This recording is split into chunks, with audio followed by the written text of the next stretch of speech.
All right, welcome to Steelers Rewind. It's the first episode ever. This is JT, and I'm bringing in right now the my cohort. My cohort during this is Philip Clark of Clark Travel. Philip, who would have thought 34-32 against the New York Jets? I mean, if people say they thought it was going to be high scoring, I think they're full of it because I mean I thought if anything the Steelers might put up maybe 24, 27 points. Crazy game for week one.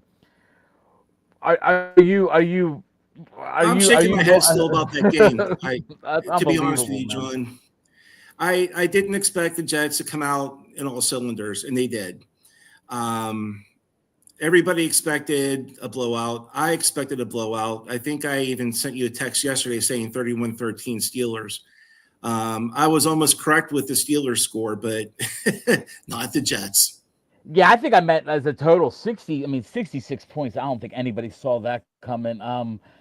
It was and the announcers kept saying it as well. It was a great game. I mean, it might not have felt that way as a Steeler fan because you're almost like looking at the negatives while you're looking at the positives, and sometimes the negatives outweigh the positives. But let's jump in. What was one of the things that you really liked about yesterday's game? Aaron Rodgers' performance. A lot of people had written him off. I understand he's 41 years old. He didn't give the impression he wanted to come back and play the game again. And however, when he signed with the Steelers, he was fully committed. And he just he was very impressive yesterday. Very Yeah, impressive. you showed me the you sent me a little text today with the I guess the front page of the New York paper, and it was hysterical. But he did impress me. He impressed me too. Because the offensive line was not where I would have liked to seen him, No. and a couple throws he made just showed his like the veteran, like his first completion, the Fryermuth, this the sidearm. I just thought that was he did the things that he had to do. Yeah. Um, I agree with you, man. I'll preface this by saying going into the offseason, I wanted Justin Fields. I was the guy that I really Sure. wanted Fields. I thought that hey, the Steelers, let's give this guy 2-3 years and let him just see what he's got. If he doesn't got it, then oh well. I still don't like the 1 year stopgap, but and it's a big but. If the defense and the offensive line get better, which I hope they do, and I think they will, um, what's saying this team can't win 11 games? I mean, they don't. Their schedule is not really bad this year. It's not. I mean, you got Seattle coming this week. I think we match up really well in this game. I think, and the other thing we should tell people out there is week one, man. Week one is, I mean, Aaron Rodgers wasn't even under center in a live game until yesterday. So I mean, week Right. one you take what you want. Look at like Matthew Stafford played for the first time yesterday for the Rams under center for the first time. So I mean, you got to take what you could take from week one, but there's a lot of stuff that's going to improve. And let's go into that. Let's stick with the offense. Were you shocked? And I know I was. Were you shocked at the number of plays that Kenneth Gainwell was used? I was. I didn't expect him to be a big part of the offense. Yeah, but when you look at the numbers, unfortunately, he wasn't very impressive. I'll attribute that probably to the offensive line. I thought the offensive line, to be honest with you, was played very, very poorly yesterday. And that's one of the reasons why I think Aaron Rodgers and his performance was so great because he wasn't getting the protection. I think he was sacked 4 times. And I didn't think the Steelers were going to win that game yesterday. I really didn't. Going into the third quarter and when the Jets scored again, I believe it was a touchdown pass to number 5. What's his last name? Drawing a blank. Sorry. Garrett Wilson. Yes, thanks, Garrett Wilson. At that point, I didn't think the Steelers had it in them to finish that game out. And it was because of both sides of the ball, the offensive line and the defensive line. Anybody out there too have any questions or want to give your opinions? Please feel free to jump into the comments we'll discuss whatever you're thinking as well. Um, I agree. I actually made this comment, and I always seem to giggle and make this comment once. It seems like once a game, but we are one of the luckiest football teams, um, for all the time. We always make the defense, and this time it was special teams. Always seems to make that one play, man. I mean, you can even say that the Jalen Ramsey play at the end was another one of them. Like it's just a freak hit, and the guy Garrett Wilson dropped the ball. But that fumble, the by what's his name, Kenneth Gainwell, when he stripped the ball on the kickoff, that was the turning point of the game. I mean, we scored 2 touchdowns in 50 seconds because of Right. that. I mean, that's Right. the play. That's the game right there. I mean, that literally was the game. I agree, and they capitalized on those points too. That got me very excited. I think it got all Steelers Nation very excited. They needed that splash play. There wasn't a splash play yet in that game, and then it happened on the kickoff return. And thank God Skoranek was there to recover the fumble. I don't think there was anyone near him when he recovered that. So they were at the right place at the right time on the field, for that fumble. Yeah, and Ben Skoranek, man, he made his statement, a touchdown catch, recovered the fumble. Yes. The special teams looked really bad up until that point. I mean, Gibson almost broke a couple of them, and it was just a freak play. But it just seems like the Steelers. I mean, how many times in the past we see a team driving down, like you're like, oh, here we go. Then a T.J. Watt strip fumble or a pick. So this team to me has always seemed like I can actually sort of.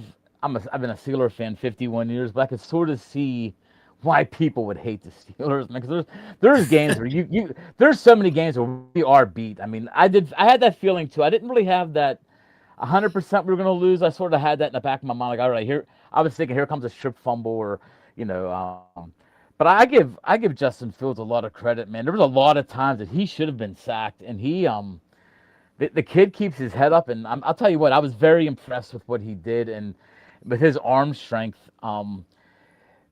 I can think of 2 plays where he should have been sacked. Don't know how he evaded that pass rush, or both pass rushes, I should say, and I think he made some plays out of them too. Justin Fields was very impressive yesterday. We talked about this before we were on. I really want to see him do well this year, and I want to see Aaron Glenn, first time ever head coach, was a heck of a football player back in the 90s for the Jets. Yep. I want to see him do well. I'm very impressed with him. I think he has this team where they need to be, because the Jets were a laughingstock last year. Mm-hmm. And in all the preseason pundits talking about the Jets, they were written off already. One of them even said he wasn't sure if Justin Fields even had a right arm, but he showed yesterday that he has it, and he was extremely impressive. There's a couple throws he made over in the middle that I actually, watching it live, I'm like, how did we not intercept it? I mean, there was like Steelers right there. I mean, his arm strength, I think it's more of, at least from what I've gathered, is his arm strength is there, just as the accuracy. But the accuracy yesterday, he was doing it on the run. I love the way he can run. I mean, and you brought up a good point about Aaron Glenn. Is I've seen a couple coaches this weekend that I'm really impressed with, and I'm going to start with even Schottenheimer from Dallas. I thought the Dallas Cowboys looked different than they normally do. They looked a little bit more, they looked like they were together and not just walking around on the sidelines and just I thought McCarthy was a joke towards the end of the run in Dallas. I know he's a Pittsburgh boy, so I might get a little slack, but I have my opinions about the Dallas Cowboys, and I just think that Jerry Jones is way too involved. And I think he likes to hire coaches he thinks that he can control. To be honest with you, he's a control freak. But I'm glad you brought up Schottenheimer, because, again, that was another game I thought was going to be a complete blowout. And the Cowboys hung in there. They actually, based on Jaylen Warren spitting on Dak Prescott, gave them great field percentage. And they marched in and scored right away, and they really held on very strongly against the Eagles, and I'll give Schottenheimer a lot of credit for that. And you had a Freudian slip. You mean Jalen Carter, because Jalen Warren. I did that, on Facebook. I think I even called him Abdul Carter And I had a lot of my friends say, no, it's Jalen Carter, So yes, I messed up. I'm sorry with the Oh, that's all right. confusion. I And was talking about Jalen Warren to I'm say glad you got I it. wasn't there, but no, that's I do the same thing all the time. There's so many names in the game, but one of the things we talked about the quarterback, we talked about the running back. So the running backs, I think they got to get used to maybe rotating them into not. And you were right. We talked about this off the air. Caleb Johnson fumbled that kick return. Even though we got it back, he didn't really see the field too much after, No, if he did see it at all. no, Jalen Warren had a couple nice runs in the second half where he looked like the old Jalen Warren we're used to. yes, Don't forget either, people, that why couldn't the Steelers do this and that? The Jets defensive line, Quinnen Williams is no joke. I mean, this guy is a beast. I mean, he's up there with the Jalen Carters of the world to take over as like take the take the ring off of Aaron Donald as the best defensive tackle in the game. So there was some very good.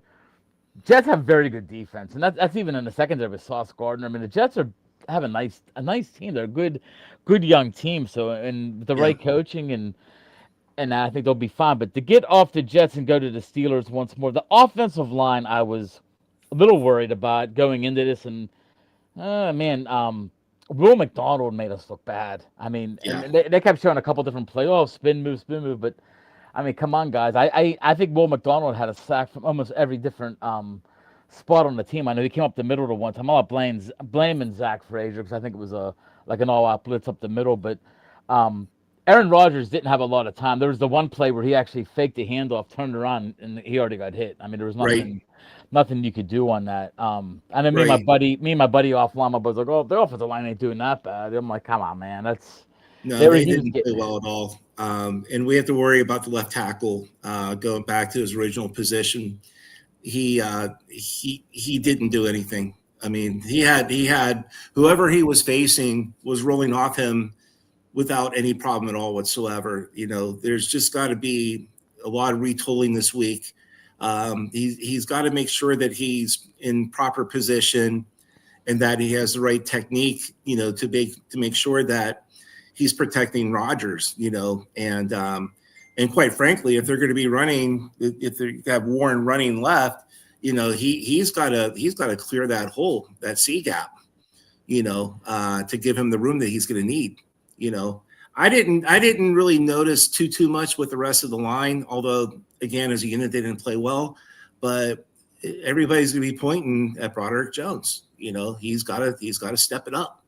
The one good thing I did like, and I don't know if I mean, you never know what's going on in the sideline, but it seemed like Aaron Rodgers didn't.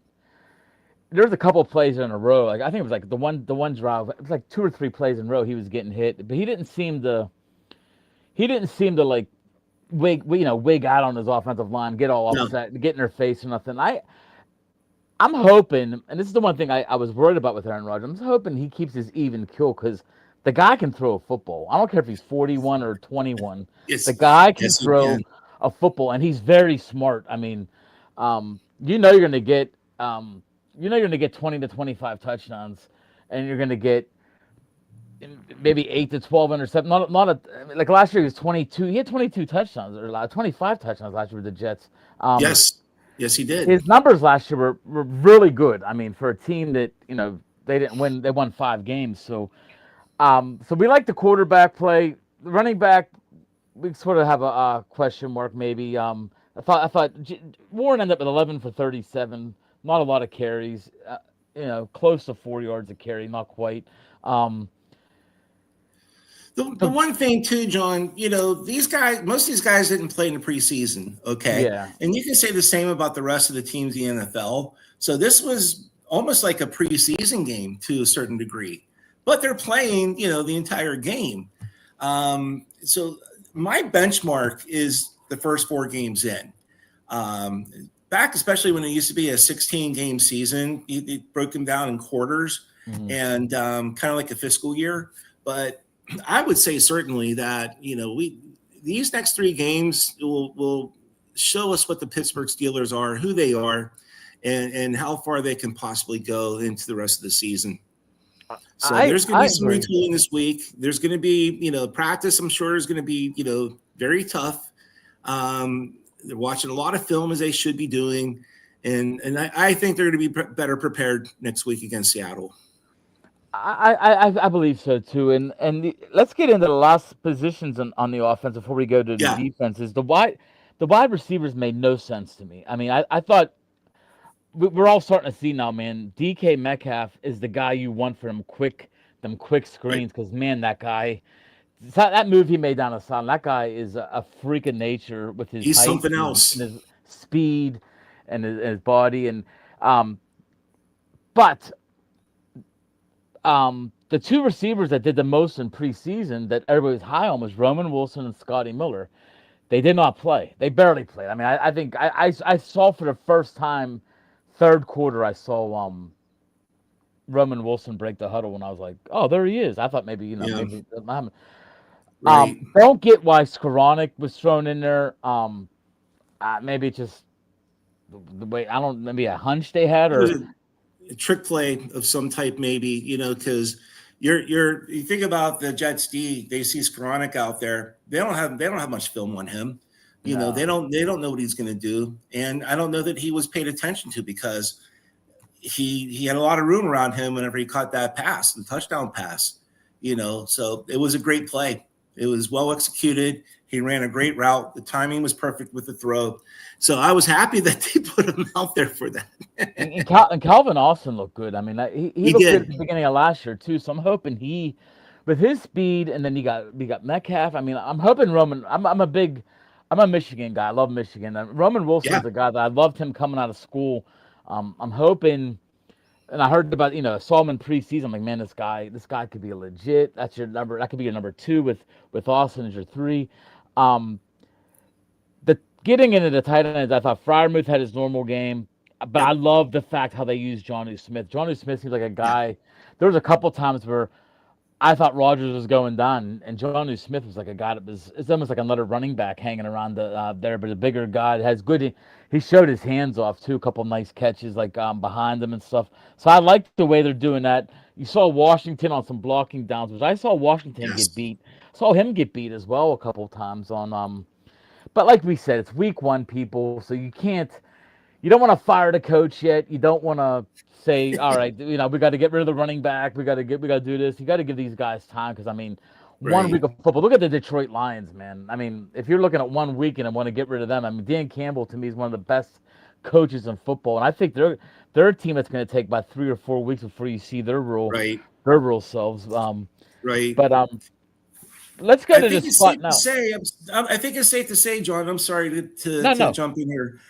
I think it's safe to say, as I said earlier, that there's a new trend in the NFL.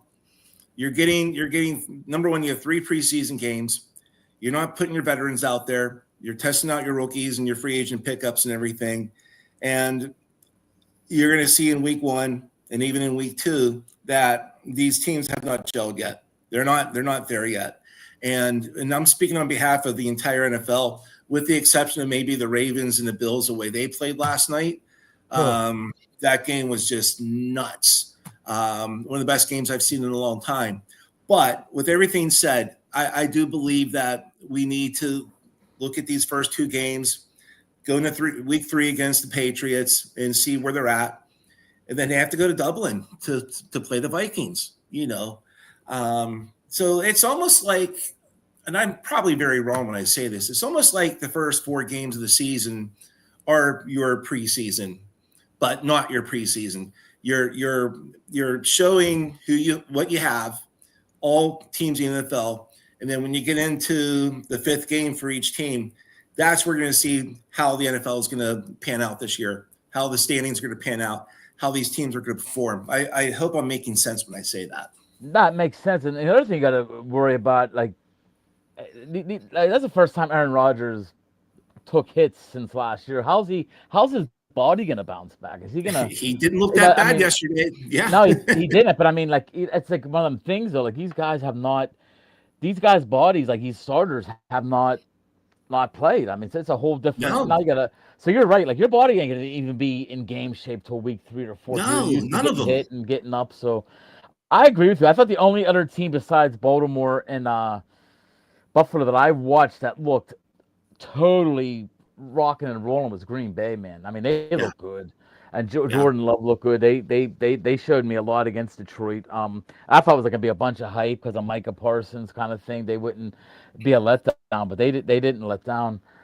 No. Before we go on, Philip, talk about Clark Travel. You're a sponsor for today.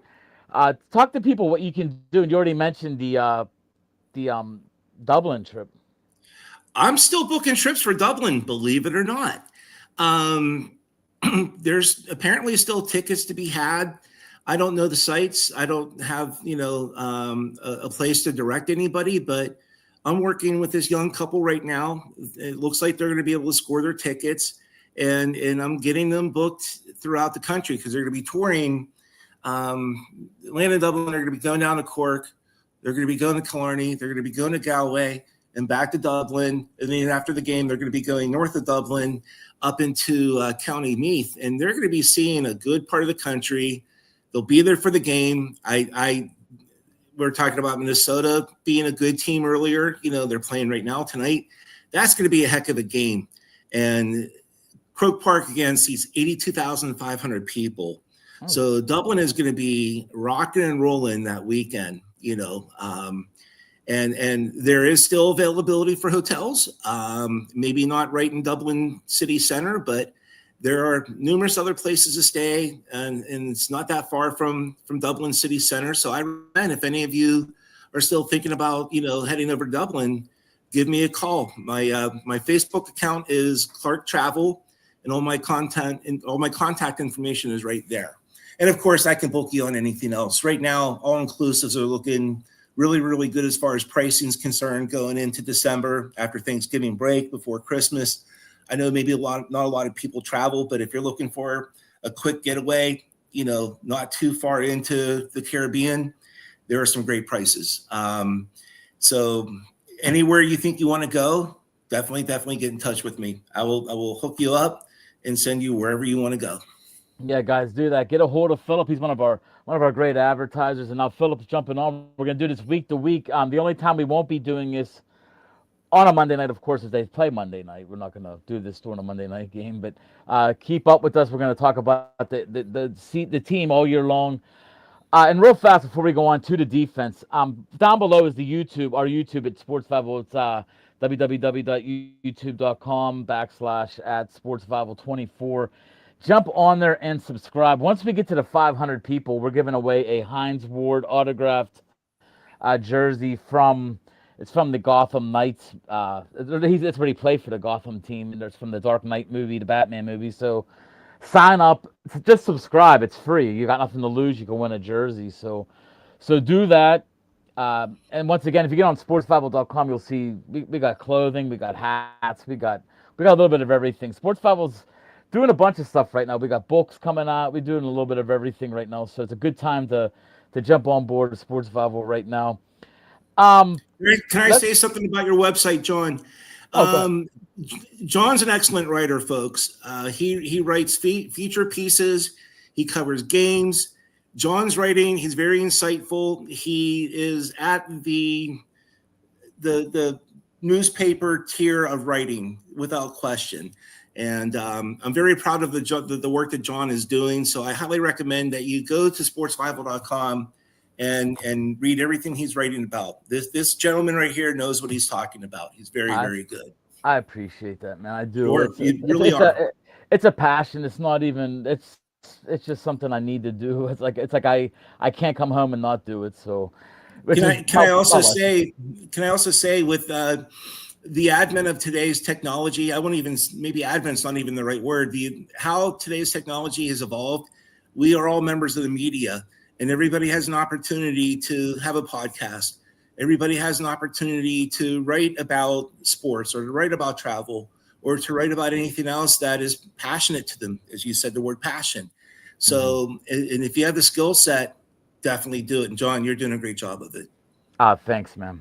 I appreciate that, Philip. Let's go into, and I made this statement during the game on Facebook, and I people agreed, of course, because when the Steelers are losing, people agree anytime you put them down. But I put a statement saying this is the highest paid defense in the league. I think maybe we overpaid, which I exaggerate to a point. I mean, I think we have a lot of talent on defense, but man, and if you go by last year at the end of the year, and then what Brees Hall just did to us yesterday, I don't know if the Steelers have a game plan to stop the run, and that's sort of a scary thing. I mean, I know Cam Hayward's a veteran that really didn't he didn't really do nothing because he was No, he and then he hauling didn't. about his money till he got his money. So I think once he gets going, I think that helps out a little bit. Right. But um, the defense was worrisome, man. I thought we put, I guess the one side we could look at, we did put pressure on Justin Fields and a normal quarterback. And by normal, I mean Sam Darnold this week. A normal quarterback that drops back, I think we get 5, 6 sacks. I mean, I think that Right. the way we had some pressure, I think Justin Fields just he was like a magician backer getting out of the blitzes and stuff. But what did you like from the defense, if anything? That's a hard question to answer because I wasn't impressed with the defense yesterday, except for TJ Watt, because he was making some noise in the first half of the game. He was the only name I wrote down, aside from at the end when Jalen Ramsey, Yeah, that was big. had a big play to cap off the first half. And he and again, number 5, Garrett Williams, they were jawing at it the entire game, and you're talking about a young wide receiver going up against a seasoned veteran who is just outstanding in his position and can play almost any position in the backfield. And Ramsey had his last laugh at the end of the game when he had that perfect hit on him. We're talking head down, Oh bone yeah. crushing into his rib cage. The ball didn't just fall down; it popped out, and that reminded me of the 1970s Pittsburgh Steelers, the way they played and the way they attacked and the way they hit back then. That was old school, and I loved it. And it was at And the end of the game, which made that game great because that was a crescendo. That and was don't that for, was the perfect part of the game, and the don't perfect part to end the game. and don't forget he did 2 plays in a row. The play before that he was the guy that broke up the pass. He Yes, got that's his right. hand in there. So I mean Yes, that was big that last hit. I mean you're right. I mean, the announcer even said he caught it. Oh, it's a catch. Oh no, he called it a catch at first, and then the ball popped out because he he catches that drilled ball. him. That's the first down. Oh yeah, I mean, and, You then, know, I mean, and Nick Folk ain't the greatest kicker, but he's got a big leg. So I mean, anytime yeah, you don't want the kick, you don't want a guy having a chance to beat you on a field goal. And no, you let's go don't. into that real fast. We didn't get to talk about the goat of the team. Sorry, TJ Watt. I love what you do, but Chris Boswell is this Oh, team's MVP. I mean, this guy is as automatic as I've ever seen. And I actually made a statement yesterday, and I sort of felt weird saying it, but he may be the best kicker I've ever witnessed in my lifetime. And I'm being dead honest when I say that. I mean, if you take away his second season, where people in Pittsburgh, of course, were like, get rid of him. He had a rough year. He had to miss extra points. He missed some field goals. This guy is right. about and I used to think Gary Anderson. I was a little young kid. I thought Gary Anderson was automatic and all that. But I He mean, was. He was great. Chris Boswell, he kicked that ball 60 yards, and I think it could have went 64, 65, and it was dead. 68 is I'm what I talking heard. 60, and it Yeah. was dead center. I mean, it was literally Yes. dead center to the point where, like, I don't know if you had the same thing. The background of that field was hard to pick up the ball where the ball was going up. You know what I mean? Like, it was hard to see the ball go through the goalpost, like the way the background was I in agree. that I was stadium. wondering where the ball was too in the air after he kicked it. So when he kicked it, and I I was saw the relying on the replay, announcers to say, "Hey, it's looking good. It's looking good. It's getting there." And when he made it, I just was absolutely amazed, like everybody else was.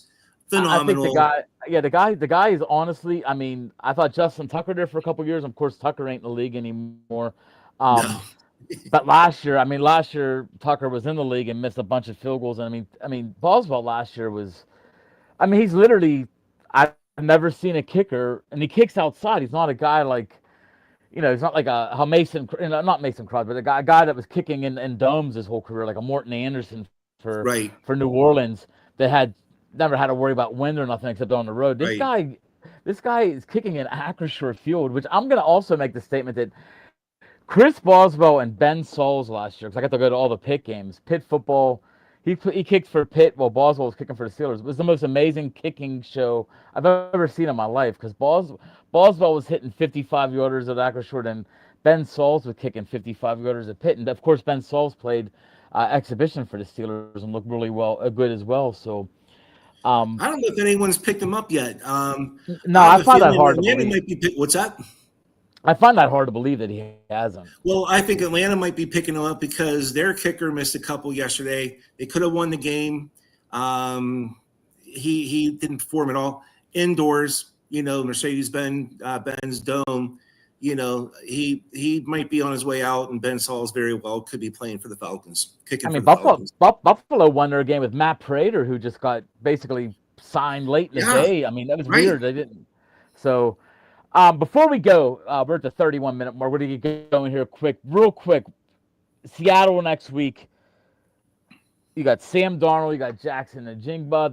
They only lost 17-13 last week to the Niners. Do you feel I don't feel like this is going to be a rough one for the Steelers, but I know it's so early in the year, so you never know. But I think the Steelers come out and play their game. I think they can they can handle the Seahawks this week. Well, let's hope that the run defense steps up. Because their running back is very good. If he finds a hole, he's going. You're going to be relying on the secondary to take him down. So they really, really have to play a lot better and stop the run. And Darnold is a pocket quarterback. He's going to be sitting in the pocket. He doesn't have as much mobility as other quarterbacks who are in the pocket. And I do think that the Steelers have the opportunity to get a good 4 or 5 sacks, maybe, even get an interception or two. I'm expecting a lot more splash plays next week with the defense. I agree. And they were actually they were led in rushing last week by Zach Charbonneau from Michigan, UCLA. He played both schools. He had 47. Kenneth Walker, those backers, well, he could break them. And then Jackson Smith-Njigba is their man. He had 9 catches, 124. And they do have Cooper Kupp as well. So the secondary is going to get tested. There's no doubt. So if the defense doesn't put pressure on them, they could be in a little bit of trouble. Plus, Seattle does have they have one of the best young secondaries in football. Witherspoon and Reek Woolen. They're both very good young cornerbacks. So I think the matchup's there, but I just think the Steelers have too much star power, and I think they should be able to roll on Seattle at a home game. The home game, the atmosphere is going to be unreal. It's going to be. Oh yeah, I think it's going to be a good Steeler win there. But Philip, thank you so much. So next Monday, guys, same time, 8:00, we'll be back to talk about hopefully a 2-0 start by the Steelers. Talk about the Seahawks game. Philip, I appreciate it once again. Thank you for having me on. I really appreciate it. Oh, no problem, man. You're here for the year, brother. We got Clark Travel. Thanks. Don't forget to get out there, get some. You want to travel, man. I mean, Steelers keep winning, man. Get yourself booked for one of these away games late in the year, man. Absolutely. Get out of Pittsburgh. Yes. I mean, believe me, if I had the money and the time right now, I would love to be traveling with the team right now to play, go to different states. I would never be home if that were the case. That's true. Very true. But guys, thank you so much for listening in. www.sportsbible.com. Once again, check us out on the YouTube page. Just subscribe. It's free, and you have a chance to win a really nice Heinz Ward jersey. Philip, have a great one, brother. You too, John. We'll be in touch. Thank you.